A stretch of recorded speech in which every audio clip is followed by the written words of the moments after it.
Hello, everyone, and as always, welcome back to another scintillating episode of Strategy Gaming Dojo, where we find, learn, and play one more turn of the great strategy games. Today, back into Gary Grigsby's War in the East 2. This is our Let's Play against the Soviet AI, and what the hell just happened? I have to say, going into that combat resolution last time, I was feeling pretty good. I mean, I thought we were fine. We'd get down to Operation Buzzcut and just kind of settle in for the winter. I was like, this may get a little boring until we get over to the spring of 43.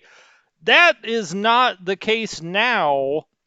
The Soviets launched their winter offensive, and holy smokes! I mean, we had a lot of damaged units around the map. I get that, a lot of weak units, but my goodness, it's gonna dictate a change in strategy if we're gonna win this game. And I'm gonna play it out. We're gonna slug it all the way to 1945 and win this game. I want to win it the first time through, so I can put that notch on my belt.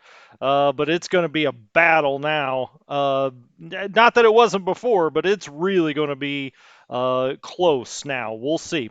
Well, I hope it's close. Hell, I hope it lasts that long. Hey, McCall, what's going on? Hi, Malcolm. Battle and Geezers here. Yawn. Good to see you. What's up, Pooch? David Bartelo's here. Anthony, hello, hello, and Stefano's here. Welcome all. It's Friday. What could go wrong? Another week in the books as 2021 closing fast. Just man, my work really picks up the end of the year. It's been crazy. That's why I'm just maybe a few minutes late today. Apologies for that. I'm still going to try to keep the schedule as close as I can, but you may have to give me a few minutes here or there from time to time. All right. Couple of announcements, not necessarily to do with this channel, but the first one is the Monocle has arrived. Now, I was trying to fit this thing on my face, and I don't know if my eyeballs are too extended. Is that a thing? I don't know what the deal is, but man, how did these guys wear those things around? They are really tough to get in your eye socket. Uh, I don't steampunk often, so I'm not used to having goggles or monocles on my face, and I'm having a hard time with that. Now that will likely make its debut tomorrow, but I'm not even sure I can wear it. I may just have to, have it up to the screen, going eyeball to eyeball with Theobald Lieb. So the monocle is here; it has arrived. Thank you to all who contributed to the Monocle Fund. We got ourselves a fine specimen, let me tell you. Um, That's right, Pooch. We'll do crazy glue. I'll have to have my wife try to do that and not take an eyebrow off in the process. I don't want to show up to Thanksgiving one eyebrow down. Um, so that's one thing. We're up to episode 201. Thank you for all the support. We're over 4,000 subs by quite a bit now, and so thanks. That's all I can say. Thank you guys so much. I really appreciate it. Uh, the other thing I wanted to tell you about, just in the world of wargaming, is that John Tiller Software today announced that they've essentially been acquired. At least the assets have been purchased by Wargame Design Studio. Now, if you don't know the kind of backstory to that, John Tiller, longtime legend in the wargaming industry, always made games that had terrible graphics but were awesome games and had great historical research, and they were fantastic. They just had terrible graphics.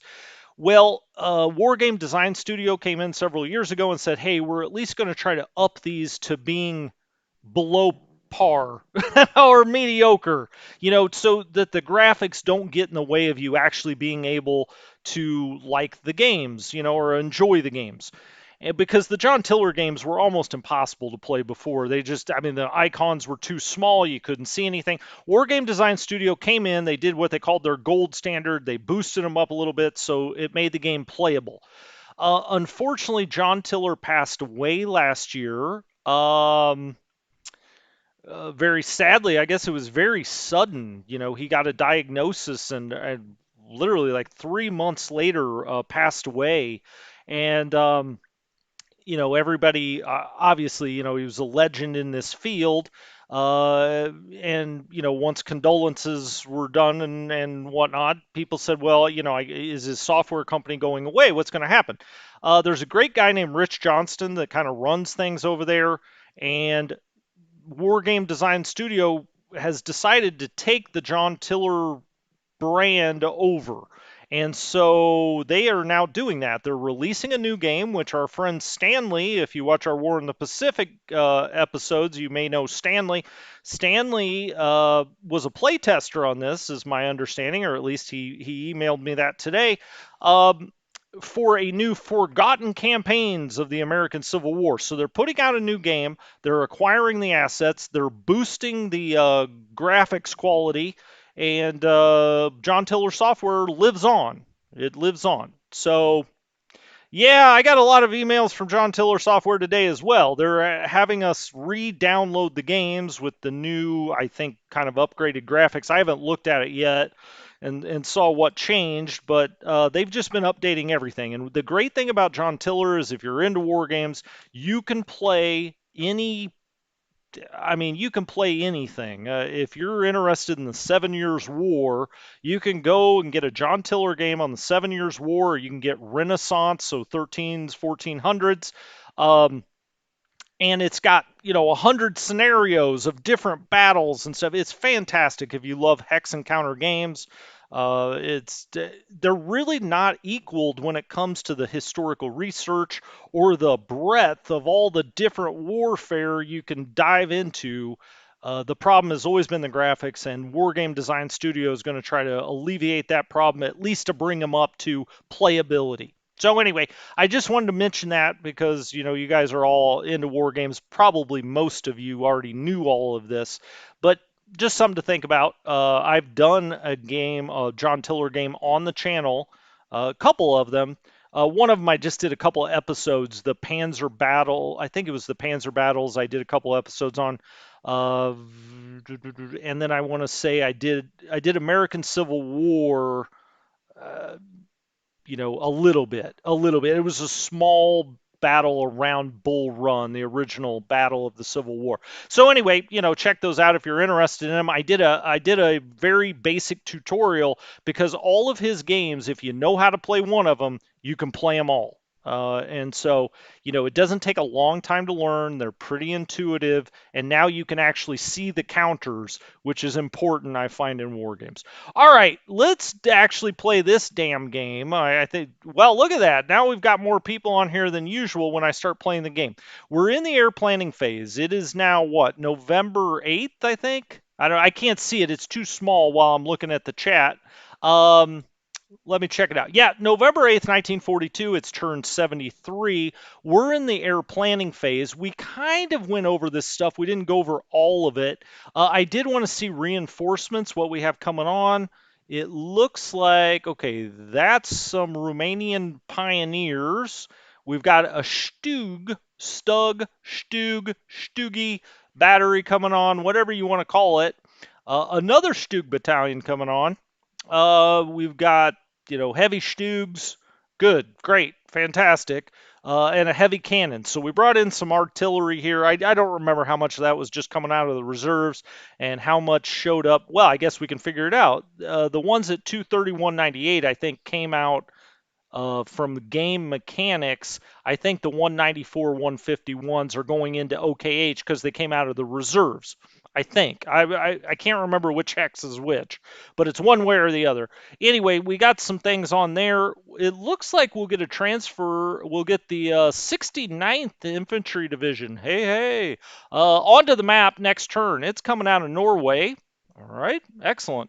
We'll take that. We have, okay, so next turn, a heavy cannon disbands. All right, whatever. But we do get a new infantry division next time. It looks like another field corps. Wow, these Luftwaffe divisions get a lot of command. I mean, their corps just keep pouring in here. Okay, fine, whatever. It's not like it hurts. We just have them kind of trail along behind army groups in case we need them. Why not? All right, so that's reinforcements. We already looked at all these numbers, but we did not look at this with the graphs, which I always like to take a peek at. Let's look at manpower losses last time. This is the first turn since, well, that makes sense, since last December where we took more losses than the Soviets. Now, you can see the damage we wreaked here during the summer campaign. It had been coming down because our pockets were done, but this last turn we actually took more casualties than the Soviets did, as they just unleashed an ungodly attack on us. How dare they? Gun losses. All right, we took more gun losses than they did last time. AFVs, they still took a beating on that, but they've got a lot of tanks on the map now. Total aircraft losses, okay, whatever. Who cares? It's a ground combat game. Uh, that's what I. Yeah, whatever. Mapmen, holy moly, that's what we call a V bottom in the stock business. Look at that, 5.1 million. We're at 3.5. So now we're back down to 1.6 million behind him. Now, what's, I guess, hurtful about that is at our peak and kind of the Soviets' peak before our big pockets, the most we were behind him was about 1.6, maybe, right in that range, 1.6. Well, look at this. It's 1.6 again. After all that good work we did. Okay, anyway, map guns, 52,000 to 32,000. Unbelievable. His AFVs actually started, at least didn't just shoot up here. He's at 8116. We're at 2700. I mean, that just, now our tanks are a lot better than his, but he's going to start getting more and more T-34s. When he does, my goodness, those tank cores become tough. Map aircraft, he's now pulled ahead of us again, he being the men in the machine. Let's look at manpower pool. He's still way down here, 197. It's a 300,000 difference, but given his advantage on the map, that's not great. Now, Nord and other people, we've been, kind of tossing about this idea of the manpower pool because we're not getting reinforcements in the south now, at least for the south part that's over by D-Town, Z-Town, because the line is cut. So we haven't been getting reinforcements over there, and what to do about that because those units are ragtag. Well, I'll tell you what we're going to do about it. We're going to pull out of D-Town and Z-Town. I've now shifted into complete and total mode of doing whatever we can to win this game. It's not about keeping the initiative. It's not about trying to win in 1943. It's not about all these things that I maybe have done things where, I maybe wouldn't have done if it was just a true war. Well, it's true warfare now. We're going after it. And part of that is we're going to pull out of D-Town and Z-Town. We're going to pull down and we're going to protect Odessa with our lives. We're also going to try to hold the Crimea. We're going to pull across the Kerch. And we're going to bring those troops, many of them, around. Now, we got to hold the strait across the Kerch, but we're going to keep things to do that. But we're going to pull a bunch of those troops around. We're going to hold Odessa, because if we lose Odessa, it's game over. That's the end of the game. We can lose right now, we could lose up to 59 points. Unfortunately, most of the places where the Soviets can take us, they're going to get bonus points, right? Because they're recapturing them or they're capturing them prior to when the Soviets did historically. So they're going to get bonus points. So they essentially get 16 points instead of 10 points for taking a town. So when they take D-Town and Z-Town, they'll get 32 points, not 20. All right. Well, we can afford to lose 59 points. Well, they're also going to take Rezhev. So that's another 16 points. All right. So that's 48 altogether. We can only afford to lose 59 points or it's a sudden loss. So we are going to absolutely bear down on the big point totals. We're going to go completely defensive. We're going to dig in wherever we can. We're going to get behind rivers, and we're going to slug this thing out with the AI. When spring and summer comes, our offensives are going to be designed to take out as many Soviet troops as we can to blunt their offensives during the fall and winter. I mean, that's essentially we're going completely defensive at this point. All right. The first thing we have to do, so if we look at the map here, we're going to pull out of here. We have to. He's overrunning us. He's got this rail line cut. We're completely stranded up here. If we can't get out, this would be game over. If he gets to the Gulf here, it's essentially game over. So we're going to shift everything south, and we're going to start making this our line of defense really actually here, because we've got to keep the Crimea. And you may say, well, give up the Crimea. We can't give up Sevastopol because it's 30 points plus bonus. If I turn on the point totals, you can see 30.6. So if we give up D-Town, and well, let's take the air off really quickly. 16 points, 16 points. We can't lose Odessa. We can't lose Kiev. But as you can see, if we pull back from these two, he gets 32 points. Where does he go? To 473, right? All right. Okay. Then he's got a long ways to go to get points. I mean, there's Kiev, but we're going to put a lot there. But he'd have to go to Lvov or back this way. Minsk, which is a long ways away. We're going to throw everything into the defense of Smolensk, including all of this coming down here. Rezhev, we're pulling out of Rezhev. That'll be 48 points. So if we do that, he'll be at 489. All right, he's got to get to 500. We're going to pull out of that. So Smolensk, Pskov, Tallinn. All right, those three. I mean, Minsk, but it's a long ways away from the line at this point. Kiev, Odessa, Sevastopol. That's going to be our line, and we're going to do everything and throw everything into defending that, at least until we can get offensive, and those offensives will be to try to trap as many troops as we can. Okay, end of pep talk, team. Let's take off the victory, uh, and let's go look at our air. Is there anywhere where we, need to move our air back? Well, I don't really think so in the center and the north, because if we're moving them out of Smolensk, if we lose Smolensk, it's game over. So, I'm not going to move them out of there. We got fighters there, fighters here at Mogilev. Yeah, that's Mogilev. Fighters a little south of Mogilev. That all looks fine. I would like to move some fighters down here, but we'll talk about that in a minute.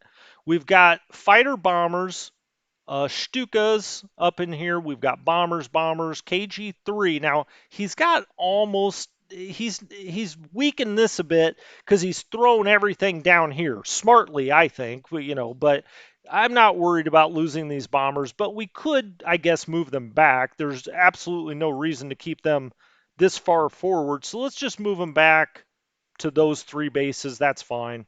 Let's take this off for a minute, and we'll do an immediate transfer. All right. So now he's just moved back a little bit. That's fine. As we come around here, Luftwaffe KDO East, I don't think we need to move any of this stuff, at least not initially. I think JG-54, I'm going to actually put down here in Odessa. Because we do, or even a little bit south of Odessa. I'm going to fly them down here. Let's do that. We'll do an immediate transfer with those guys. It's 75 ready bombers, 91 overall. All right, so we get them out. We'll get the Italians down here. Where the hell do I want pasta? Let's put the Italians. Let's actually put them in. That doesn't make sense. We don't need much air power here, I don't think. I'll put them down here as well. All right. So let's do that as an immediate transfer and get them out of here. And then we're going to move anything else over here. We've got Romanians. Okay, so let's take the Romanian fighters, and this is starting to get a little congested. We could put them over here, but we're going to have to defend a weird spot here because, again, I want to make sure we keep Sevastopol. We have to keep Sevastopol. So it's just a matter of where are we going to set up this line? Where can we get through? It's kind of almost got to be on the rail. I don't see any other way to do it. So anyway, just keep that in mind. I'm going to bring the Romanian fighters down into this area. There's only 7 here, so let's do an immediate transfer there. And then we'll get the next fighter group, 2nd Romanian flotilla. We'll put them down here. All right. Now, I'd like to make my line here. I would have liked to, okay? But I don't think we can do that now. I think it's got to be this rail line now. We'll bring these guys back slowly so we can get everything else out. Uh, But anyway, here's Hungarians. I said that very foreboding. Here are the Hungarians. Let's fly them over here. And let's put the Hungarians over by Hungarian troops. Immediate transfer. We'll bring that over there. The bombers. We can set the bombers back. I mean, the bombers really could be like back here. That's fine. Do an immediate transfer. I mean, if we put on the range circles, they've got no range problems. Some of them get out here, but we're going to be pulling back, so then they'll be well within range of the bombers. That's fine. We're going to take KG-27. We'll also put that over this way. Immediate. All right. Okay, so we've already moved this Romanian group. The Hungarians, I'm going to bring over here. Kind of out in this area. We'll immediate transfer them. All I'm doing is holding down the control key, and when you hit down control, you can draw the box around potential airfields. We've got some recon here. I'll set the recon even further back. Just put them back here by Rovno. Immediate transfer. Off you go. And finally, this is also some recon. I'll just put them in this area. Tarnopol and around that area. All right, so I think we've got most of our air assets out. Now, I did move those recon, but I do want to fly. Okay, that all looks good. Flieger Corps is only here. It says Flieger Corps, but there's nothing here. It just tries to center itself for all of the AOGs under the Flieger Corps. So since we have fighters down here, it's just trying to center up there. I do want to run some recon. So I'm going to run some recon up in here and just see, is there more coming behind here? He's obviously flexed right there. Let's see. Directives. All right. Let's go to Luftflotte 4. Actually, no.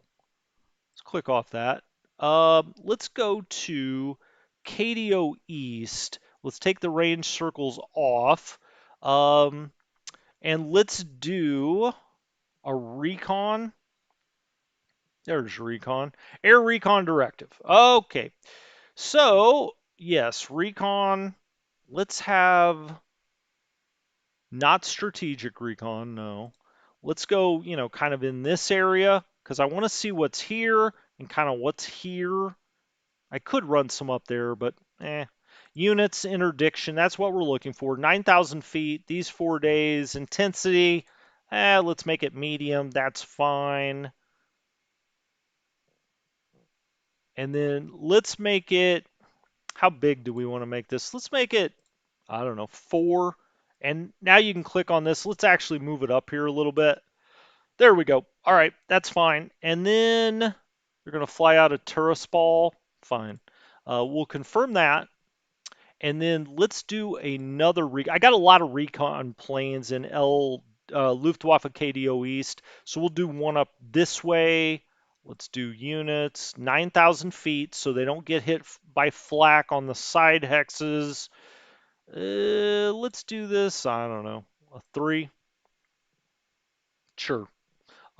Medium, that looks good. I kind of like that area. All right, let's confirm that one as well. All right, so we've got those two going. I'm not too worried about any of this, not really. This, we kind of know what we face, so I'm not going to run any recon there. Yeah, David, really, what would I have done different? I wouldn't have done anything different even with recon. I mean, ultimately, we didn't have enough strength to hold those areas. Once the Soviets decided to come down here, we just didn't have enough strength. I mean, we just don't have enough strength out here. Once I extended out to Stalino to try to keep the initiative, all hope was lost in this. Now, if I would have kept all of these guys back here, I think we could have sprung a breakthrough, maybe surrounded a lot of Soviet troops here. But I was trying to keep the initiative. Lesson learned. I mean, I've kind of articulated my reasons for doing that, but this was all stretched out. I'll continue to say I think recon is completely worthless in this game. You disagree, others disagree. I understand that, but you really know what you face. I mean, if I would have said, "Oh, okay, he's got a bunch of tank cores back here," I mean, yeah, the Soviets have more troops than we do. They have more counters than we do. They have more. So if he would have massed right here, you could say, well, maybe you would have pulled out a turn sooner. I was already pulling out of Stalino. Now that we got hit here and got smoked a little bit, now I'm pulling out of D-Town and Z-Town, but I don't think I would have done anything differently because of recon. But again, that's my opinion. That certainly doesn't count in a court of law. Anyway, all right, let's run this recon, see how many planes we lose for nothing. Uh, it's up to 25 on day 2, but I guess we see that they've got more troops. I'm not shocked by that.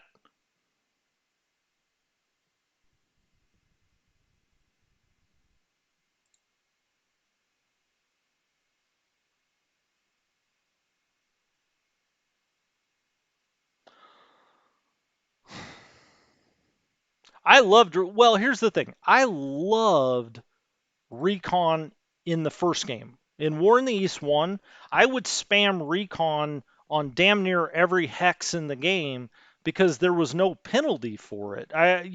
You never really lost recon planes. It gave you perfect information and you could tell it you could just do it over and over and tell it do this hex, do this hex, do this hex. I actually think what they've got here is more realistic. I just don't think it gives you any information. I mean, look, I assume the Soviets had some troops back here. I don't, could I have run high intensity? I could have, but we lost, whatever it was, 30 or 40 planes. And now I know that they've got more counters back here. I already knew they did. I'm not going to do anything differently because I know that or I know that, which is about all we picked up here. I guess maybe we didn't know everything there, but again, I just don't think it told me anything. That's not to say that recon and the Grigsby games is not important. Like War in the Pacific, it's everything is recon. In the first War in the East, I think it's everything. So it's not like I'm just anti-recon for some reason because some recon, air guy stole my wife or I'm not, I'm not anti-recon necessarily. I just don't think in this game it makes a whole hell of a lot of difference.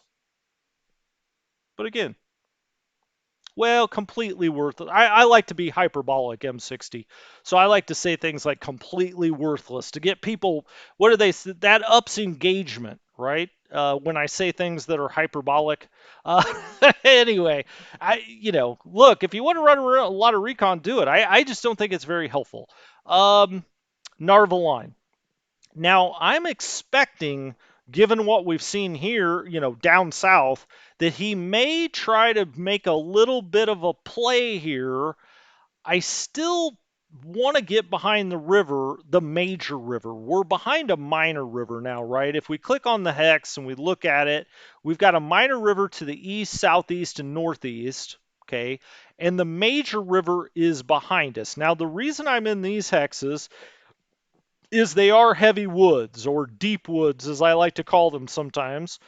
They're both heavy woods, and they're behind a minor river. So, I mean, that's pretty strong. Uh, Whereas this is swamp behind a major river. I don't know. We'd have to do a calculation of what's the better defensive hex. I suspect it's swamp behind a major river, but I'm in heavy woods behind a minor river in a level 3 fort, and I now do not want to give up the forts, so I'm going to stay put up here.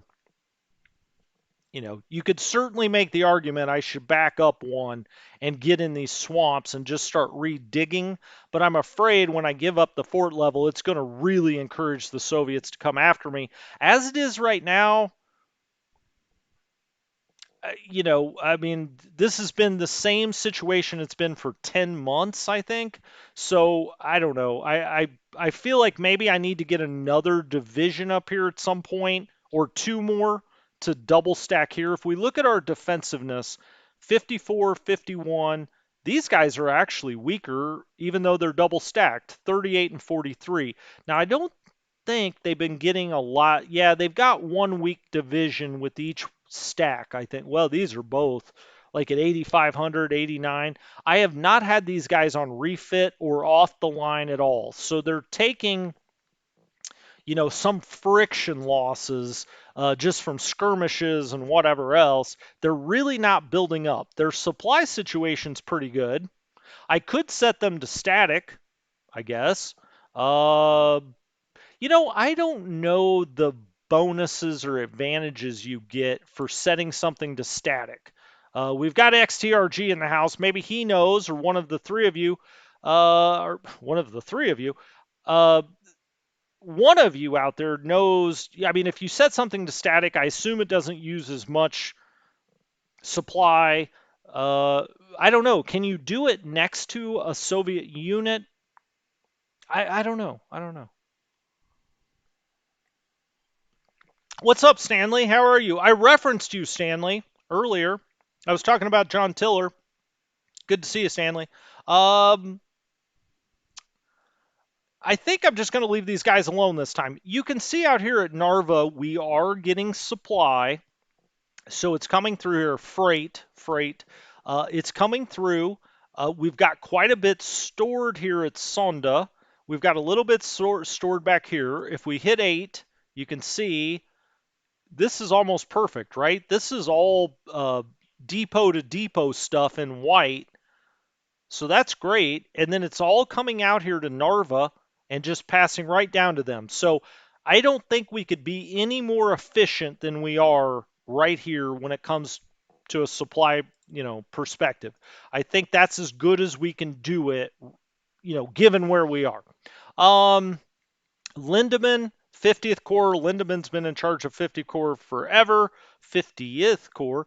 Heavy howitzer gun. That all looks good. I like it. Excellent. We've got Von Roman that's out here. Von Roman, 7.65 and a 7. Good enough. Howitzer, artillery, flak, Stug, Pioneer. That all looks good too. These guys are dug in. I don't know what else. The only thing we could do is bring more divisions up here, and we may eventually, as we kind of vacate the center of the swamp. But until then, I don't think there's anything left to do. 16th Army, we've got Shona out here, who's an excellent general. 9s, all 9s, down to admin, he's got an 8. Infantry, he's got an 8. When this guy gets on the board, take him, put him in charge of something important. He's about the best general in the game. Some people have said he was a real asshole. I'm sure a lot of Nazis were. I don't know. I didn't know any. But he's a hell of a general. I'll say that. All right. So he's sitting here. I don't, not much to do there. Does he have? He's got a railed labor detachment. Okay. He's got the field division and the Jaeger division. Now, people were talking about the fact, you know, the Soviets have now made a little play here at this land bridge.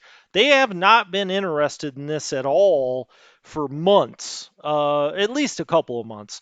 Now we're seeing a unit that's got 18 and 75. If we turn on our defense, we've got 8. That's not looking great.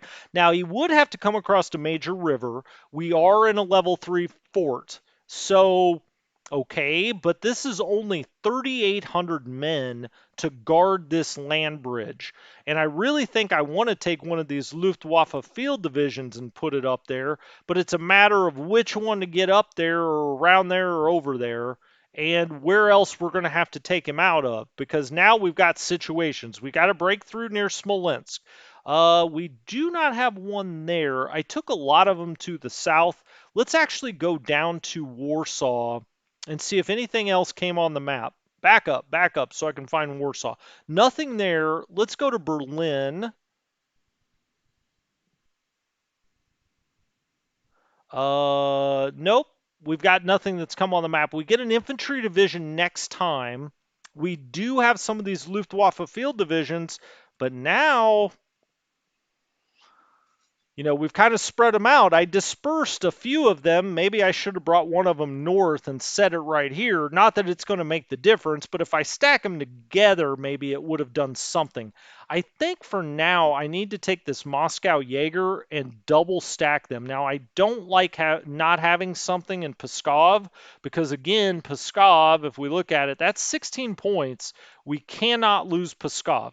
But as this stuff starts to filter out here, I'm going to shift back this way.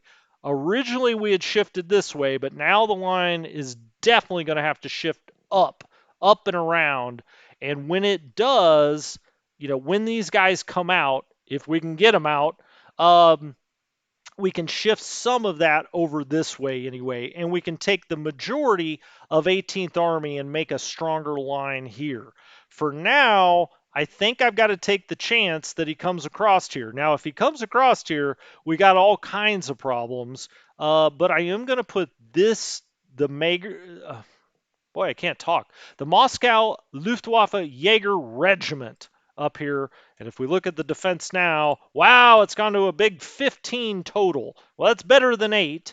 So we're going to do that. The core here has got the Finns. This is von Arnhem. We recalled him from Northern Africa. 657 and a 7 on the infantry. Not bad. That's not a very good initiative score. As I've said before, morale and what they are, whatever it is they're commanding, to me are the two most important: morale, infantry. So he's got a 6 and a 7. Okay, I mean, I would like these to be better, but initiative now, we're completely on the defensive. Initiative has a lot to do with on the offensive, so just keep that in mind. Okay, the Finns still look fairly strong. I mean, they're probably at 2/3 strength, 66%, I would say, somewhere. Well, their TOE looks better than that, but I'm just talking men. They've got about, 3/4, I guess, if I'm doing fractions correctly. They've got about 3/4 of their strength in men, and they're at about 80. That guy, anyway, is at least at about 80%, 85%. And 83%. So the Finns look good. I think they can hold this, at least for now. I am going to try to knock this cavalry unit out, but that'll come in a second. Let's make sure these guys aren't on refit. Nobody up here is on refit. Look at that. This guy withdraws on turn 77. So that new division that comes on the map, we may have to put it right up here because 269th is going to leave on turn 77. I'm glad I looked at that. These guys, yeah, nobody's on refit. Everybody looks fine.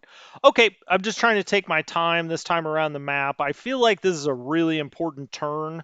Let's try to blow this cavalry unit out, and we do knock it back. 136 to 506, 10 and 6. And we just knock him back, just kind of a warning shot a little bit. I'm going to keep the defensiveness on. I like this line right here in front of Pskov. We'll see what this does. We may bring that, Luftwaffe regiment back over here. We'll see.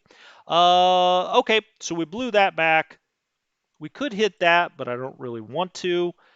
This unit has still got 10 movement points. This looks fairly weak, but do we know what it is? It's a rifle division.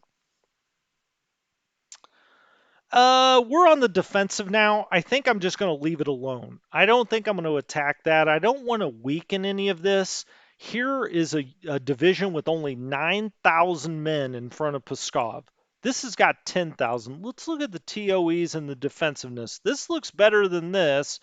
6 and 26, 5 and 24. They're all in level 3 forts, 6 and 27. I'm tempted to start scooching, but I don't want to give up any fort levels. So I can't move that guy, and I can't really move that guy. I'm going to have to wait till I get more out of this salient, I think.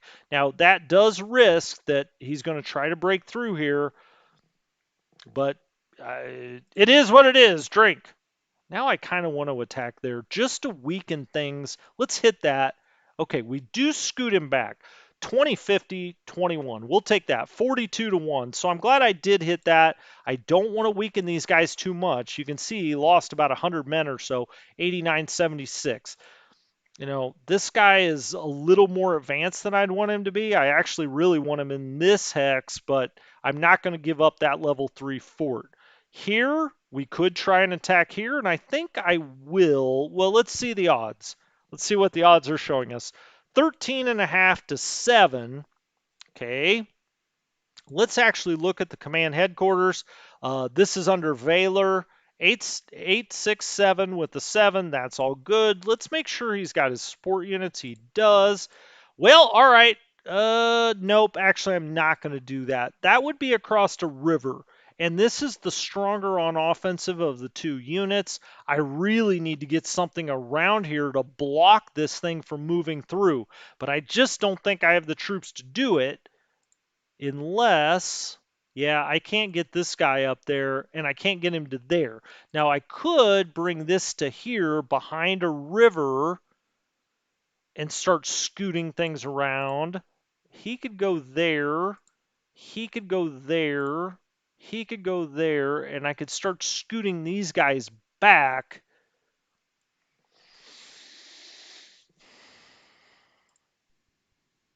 And I could get behind the river here. Now, I know that's a level 3 fort, but he's kind of busted through here a little bit. I'm going to think about this area. I think that this is fine, right? Although I'd like to have something in this hex. But I think this guy I'd like to scoot, let's say here. Well, behind the river here, behind 2 rivers. I think I'd like to put him right there. And I don't see the downside. He's protecting the rail here unless they get all the way across the rivers. But I want to make sure.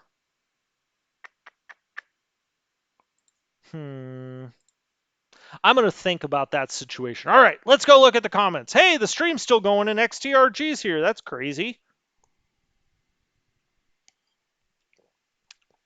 I love when you guys say I ignored a growing pie. Nobody ignored anything. You have limited resources. You got to put them. I mean, the reason I quote unquote ignored that is because I tried to keep the initiative. There was no ignoring it. I had half the number of troops you needed to go take Stalino. Now you could argue I should have just given up the initiative and not done that, but it's not because I didn't see that there was a massive bulge in the line. Ignoring is not what happened. What happened was I was trying to do something that didn't make any sense because I was trying to keep the initiative. So, I mean, there is a difference there. 3, 5, 6. This right here, this guy is a problem for me, and that's why I want to pull this back. I hate to give up fort levels, but it does put me behind 2 rivers. That's why I keep hemming and hawing here. If he's there, I could put this guy here, and yes, there would be a 2 gap here, but there's really nowhere for him to go. I mean, he could try to come cut this rail line, but we've got another major rail line that goes into Pskov. So I think that's what I'll do, but I want to see how the rest of this plays out. So I'm going to leave all of this right here alone because it all is kind of dependent on what the hell I can get out of here. Now, somebody said I've only got 1 movement point on one of these headquarters, and it's 57. It's Hubei. Hans Hube may be trapped up here. Hube is an excellent general. He's very political. He loves to sing the Nazi fight song, but he's an 886 with a 7 mech. Good general.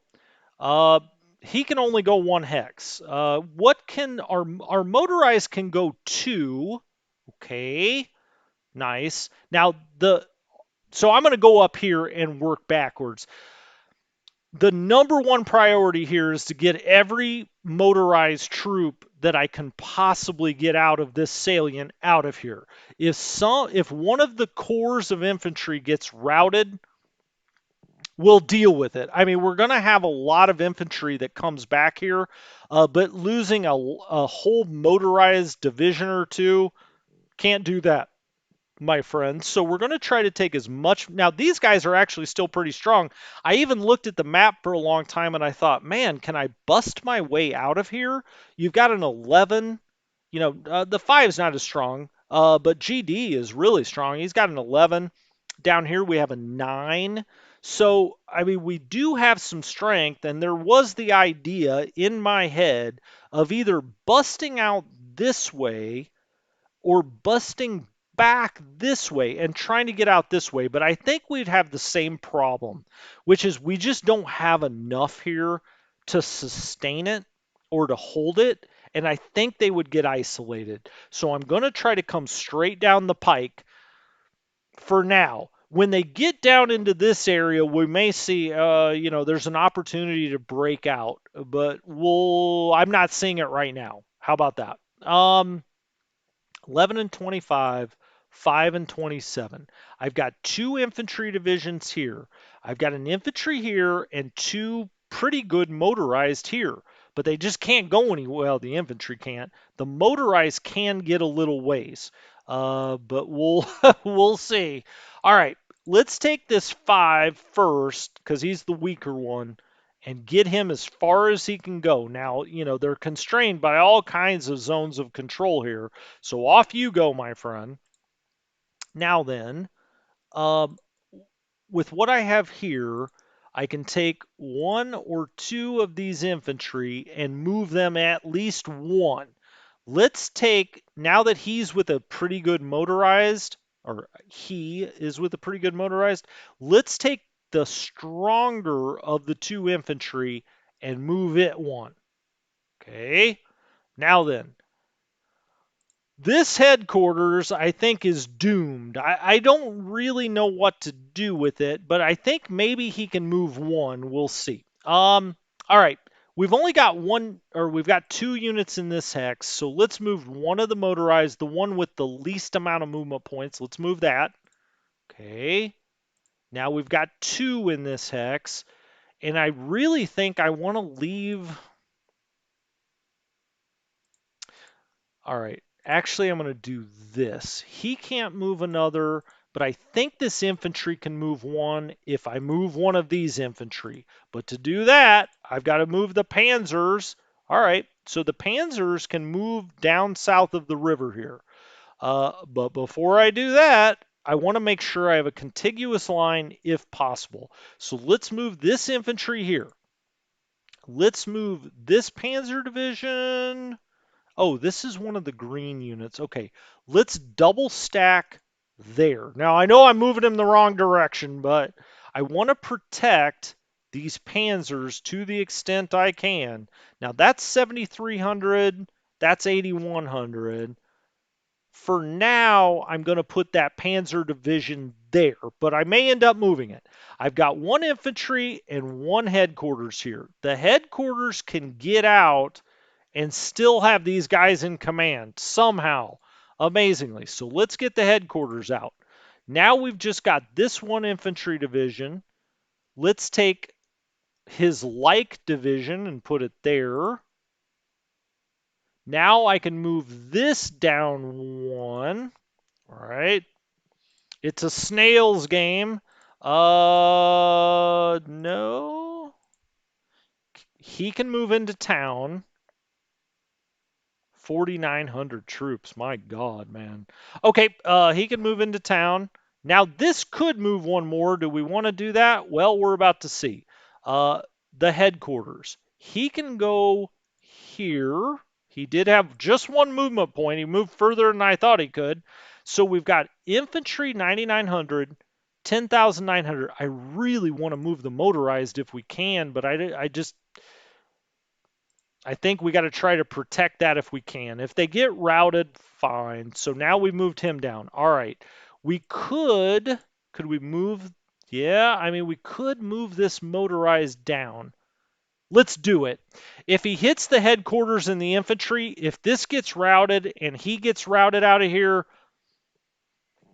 so be it. We've got to keep the motorized moving. Otherwise, we're never going to get him out of here. Okay, that's all.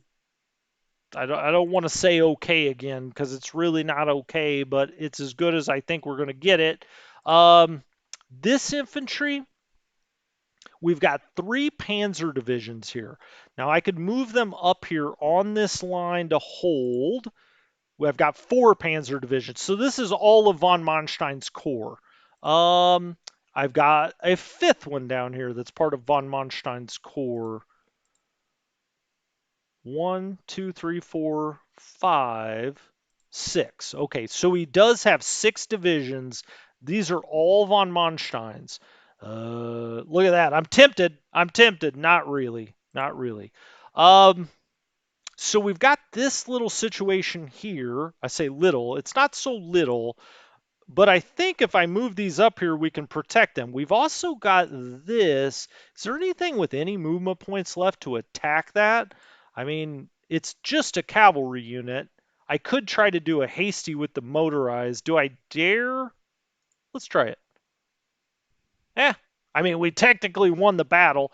298 weakened him a little bit. Probably shouldn't have done it, but that's okay. I'm a gambler. That's why I live in.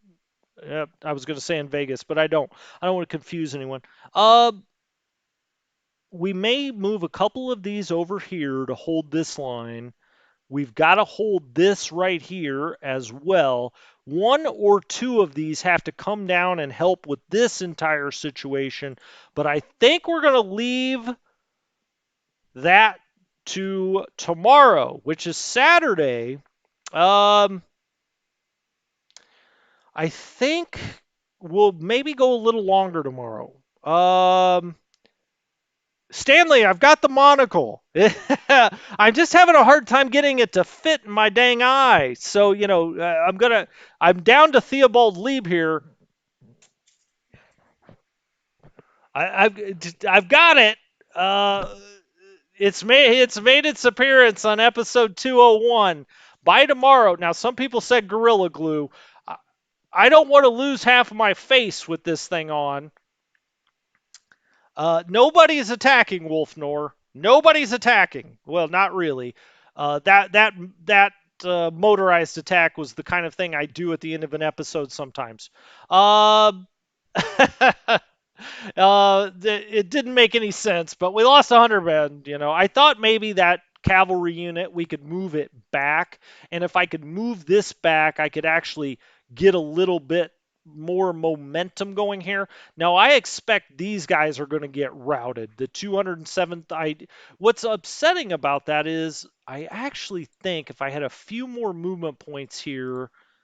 Yeah, I mean, these guys are so weak sitting here in Rezhev. Hopefully, they don't just get blown completely out of here. As a matter of fact, I wouldn't mind switching places. Nah, I don't want that Panzer Division to get back up in here. Anyway, we're going to deal with all of this tomorrow. Some of these panzers have quite a bit of movement. We may, help try to bolster the line here or right here. We're going to come down and try to blunt this, this motorized, start moving around. We've got to hold this line into Smolensk until a lot of this stuff gets here. Some of this stuff can move back. Some of this core can move back a little bit. So anyway, we'll deal with all of that tomorrow. There's a lot going on, obviously, in this map. I hate to lose Hans Hube as well. He's done good service to the Wehrmacht, but he may be a sacrificial lamb out here. Anyway, Gorilla Glue tomorrow. I don't know if my wife will let me do it. The fumes may be too strong. She's pregnant, remember. Anyway, you guys be good. Have a great Friday night. We'll see you tomorrow, 10 a.m. Pacific Coast time. I'll try to be right on time. I'll try to make my coffee run before that so we get on right on time and maybe go a little bit longer tomorrow because there's so much going on. Um, yes, my wife will make a cameo tomorrow. How about that? She said I will. She's like, then she thinks she has to put makeup on and stuff. Who knows? Anyway, thank you guys so much. You're the best audience in the business.